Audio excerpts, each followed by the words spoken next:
1st, 86. This is Ted Harwood at 17546 Haynes Street in Van Nuys. For your first question, for your roster, my beginning grade while entering the 323rd was second lieutenant, and I flew 28 missions as co-pilot. Then I got my crew and flew 17 missions as first pilot. I came out of the conflict as rated as first lieutenant. And your second question on your chapter on Marauder men devoted to the night bombing missions, I don't think I was frightened, and it was just a new experience to us as we went in on a Pathfinder. Our biggest problem was on takeoff there was a white line like we have here at the end of the runway, only it was in the British strip in the center.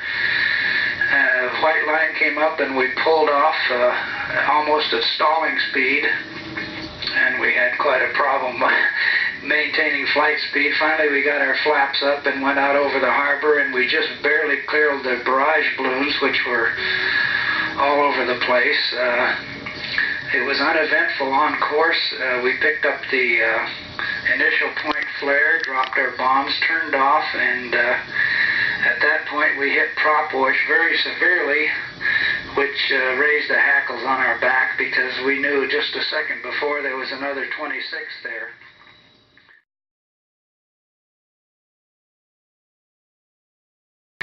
On our return flight, we drifted off course and got over, I don't recall, either the Guernsey or Jersey Island. The Germans promptly threw up very high-intensity paraflares and lit up the whole scene, and then they proceeded to shoot at us. Unfortunately, they missed, and that was about all I can recount on that mission. The second question you have, on the last mission, April 25th, 45 to Erding, Germany, of the 262s, I was in ship 040 in the low flight. As I recall, according to your diagram here, everything was in the rear of the flight.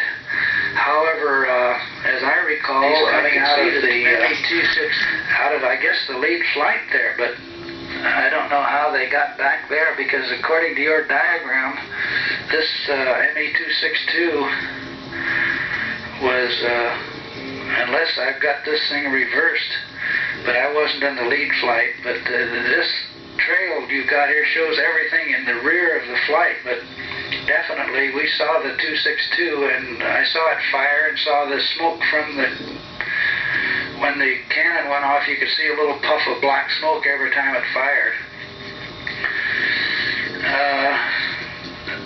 Our top turret engineer was considerably hepped up because he thought he hit the thing. I don't know. There was so much brass in the air. That was my big problem, is worrying about the brass going through the canopy or through the bombardier's nose compartment. Then I did not fly the D-Day mission. The first mission I flew was a night mission, which was way after the D-Day operation. I have no other news on Parker. I would give you some names. John Kuzwara, who was our navigator, was the lead navigator, and he went through school with these labs.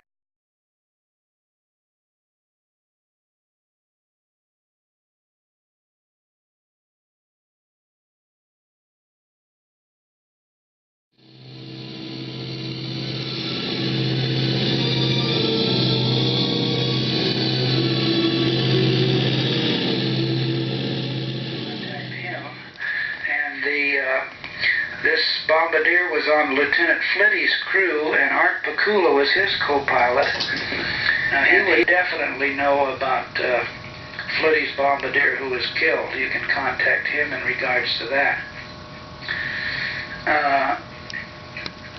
The only other, now, according to this information on that, the only other thing I say might be of interest, on my 37th mission to Hanover, Germany, we were bombing a fuel dump, and I was in ship 967. This was on April 8, 45. We had 8 500-pound bombs, and going in from the initial point to the bomb release point, I was hit with flak on my main fuel cell left between the nacelle and the pilot's compartment. We got a big rupture in the main fuel cell, and our hydraulic system was out, our electrical system was out, and the engineer went and automatically cranked open the bomb doors, triggered out the bombs, cranked the bomb door shut, started transferring fuel from the outer wings to the inner tank, and we kept the engines running. And I called to Johnny Kazwara, who was the flight leading bombardier navigator on that mission, and he gave me a heading to the alternate field, which was a Spitfire base just behind the bomb line. And we proceeded there and crash landed. The wheels went down, but they wouldn't lock because there was no hydraulic pressure.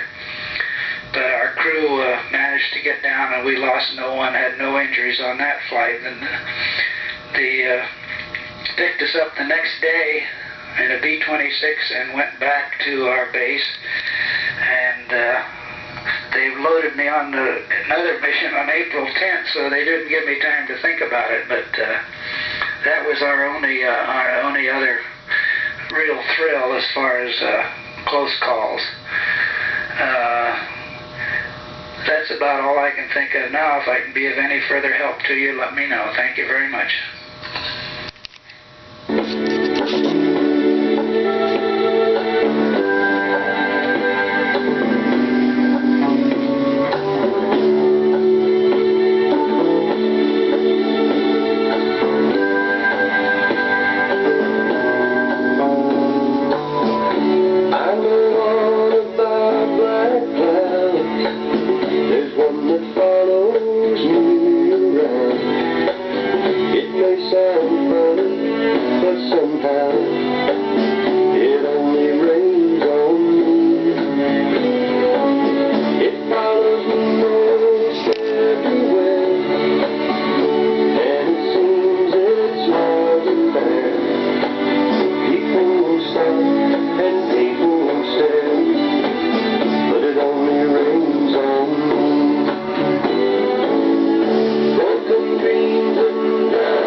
Here you have J.V. Harwood. Is that you? Well, I'm not J.V. Harwood, I'm T.V. Harwood, and J is evidently a mistype. I have several of my orders with a J where either T or V should have been.